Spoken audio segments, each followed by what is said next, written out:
আপনি বলছিলেন যে এরকমটা আগে কখনো হয় নাই, যুক্তরাষ্ট্র এরকমভাবে শুল্ক আরোপ আগে করে নাই। কিন্তু যখন আসলে এই চুক্তির আলাপটা হচ্ছিল তখন ইতোমধ্যে যুক্তরাষ্ট্রের ফেডারেল আপিল আদালতে এই মানে শুল্ক আরোপ আম, এটাকে অবৈধ, অধিকাংশই অবৈধ ঘোষণা করেছিল এবং সেটা সেখানে থেমে যায় নাই, সেটা নিয়ে পরে সুপ্রিম কোর্টে গেছে এবং সেই মামলা চলমান অবস্থাতেই আমাদের আলোচনা প্রক্রিয়াও চলেছে চুক্তি নিয়ে এবং চুক্তি নির্বাচনের ঠিক 3 দিন আগে চুক্তিটি হয়ে গেছে এবং তার 10 দিনের মতো 20 ফেব্রুয়ারি শেষ পর্যন্ত এসে যুক্তরাষ্ট্রের সুপ্রিম কোর্ট এই রেসিপ্রোকাল শুল্ককে অবৈধ ঘোষণা করেছে এবং তারপর ট্রাম্প এইটার উপরে মানে পাল্টা কোর্টের আদেশে বলেছে রেসিপ্রোকাল চুক্তি এটা অবৈধ ঘোষণা করেছে। ট্রাম্প তারপরে আরও মানে 10% শুল্ক সেটা মোটা দাগে করেছে, আবার সেটিকে 15% করেছে।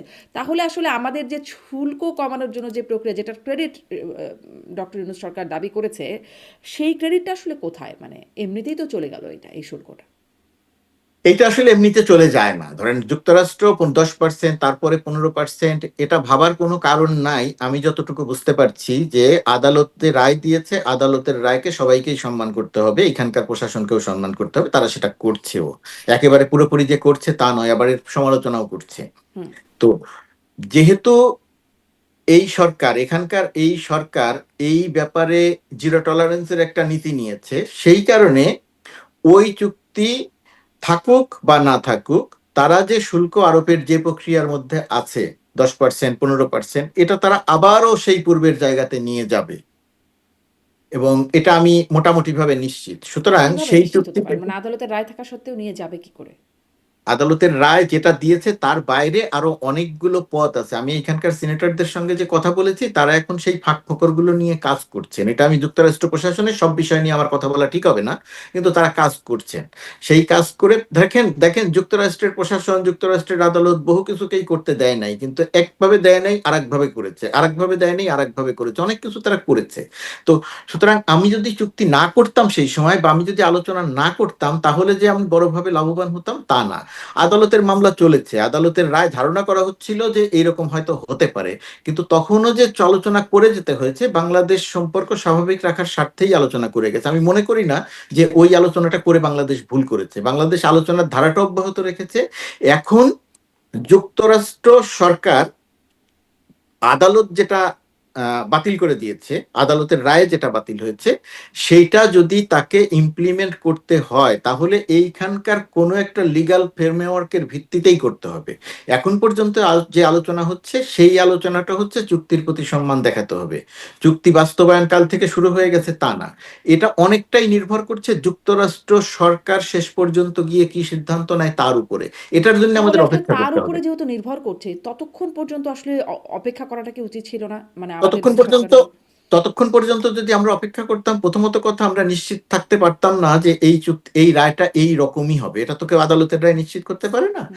আর ততক্ষণ পর্যন্ত যদি অপেক্ষা করা হতো, তাহলে বাংলাদেশের উপরে শুল্ক থাকতো 35%। এখন এই 35%-এর ধকলটা কতদিন পর্যন্ত চলতো, কতদিন পর্যন্ত আমরা টেনে নিয়ে যেতে পারতাম? তখন আজকে যারা সমালোচনা করছেন, তারাই তখন সমালোচনা করতেন যে ডক্টর ইউনূসের সরকার এই জায়গাটিতে বিচক্ষণতার পরিচয় দিতে পারেনি, তারা আলোচনা করেনি, আলোচনা বন্ধ করে দেওয়ার কারণে আমাদের 35% ট্যাক্স দিতে হচ্ছে, 35% ট্যাক্স দিতে গিয়ে আমাদের ব্যবসা ধসে গেল, না, এমনিতেই আলোচনাটা আমাদের করতেই পারতো, কিন্তু হ্যাঁ, চুক্তিটা করে ফেলাটা আসলে সেটি ঠিক হয়ে চুক্তি গেল করে কিনা? দেশের কোনো চুক্তি করে এর কোনো পজিটিভ বা নেগেটিভ দিক নাই, যে চুক্তি করার কারণে এই ক্ষতি বাংলাদেশের হয়ে গেছে। যুক্তরাষ্ট্র যদি লিগালি সেটাকে সামনে আনতে পারে, তাহলে এটা কার্যকর হবে।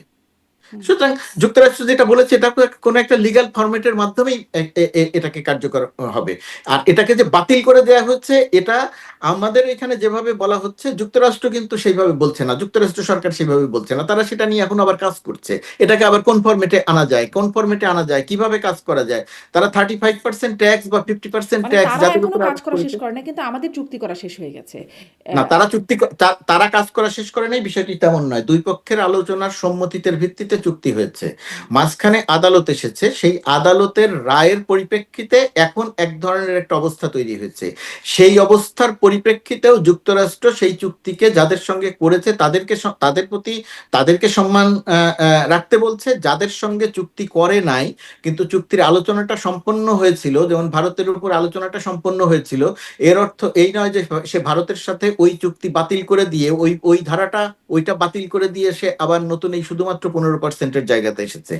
বাংলাদেশের সঙ্গে চুক্তি নিয়ে যে কথাটা হচ্ছে, ভারত সহ যে যাদের সঙ্গে চুক্তি হয়নি তাদের সঙ্গে আলোচনাটা একইভাবেই চলছে। হুম।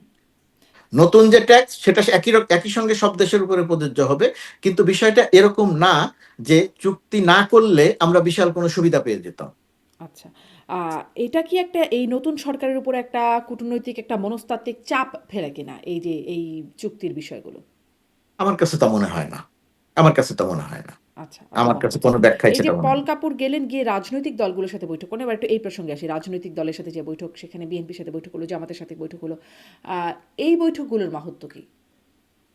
ওই যে বাংলাদেশের নতুন একটি রাজনৈতিক দল ক্ষমতায় এসেছে একটা দীর্ঘ বছর পরে, 17-18 বছর পরে একটা গণতান্ত্রিক প্রক্রিয়া শুরু হয়েছে। এই নির্বাচনটিকে তারা পর্যবেক্ষণ করেছেন, নির্বাচন সুষ্ঠু হয় কিনা, গ্রহণযোগ্য হয় কিনা, ইত্যাদি ইত্যাদি বিষয় তারা লক্ষ্য করেছেন।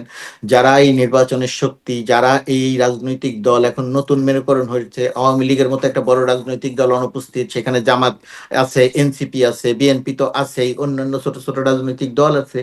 বাংলাদেশের এই যে নতুন যে রাজনৈতিক সমীকরণ তৈরি হয়েছে, এই জায়গাটা তারা বুঝতে চেয়েছেন, এবং এটা যুক্তরাষ্ট্র সরকারের একটা স্বাভাবিক প্রক্রিয়া। তারা সব সময়ই সব দলের সঙ্গে এক ধরনের যোগাযোগ রাখে। কখনো তারা তাদের পার্টিতে সব দলের, যুক্তরাষ্ট্র দূতাবাসের যে সমস্ত আয়োজন হয় সেই সমস্ত আয়োজনে অনেক অনেক ছোট ছোট দলের সদস্যদেরকেও বা নেতাদেরকেও তারা আমন্ত্রণ জানান। এটা যুক্তরাষ্ট্র সরকারের এক যে ধরনের বুঝতে চে স্বাভাবিক রীতি। আচ্ছা, বুঝতে চাওয়ার এই স্বাভাবিক রীতি থেকে তারা গেল। কি বুঝলো?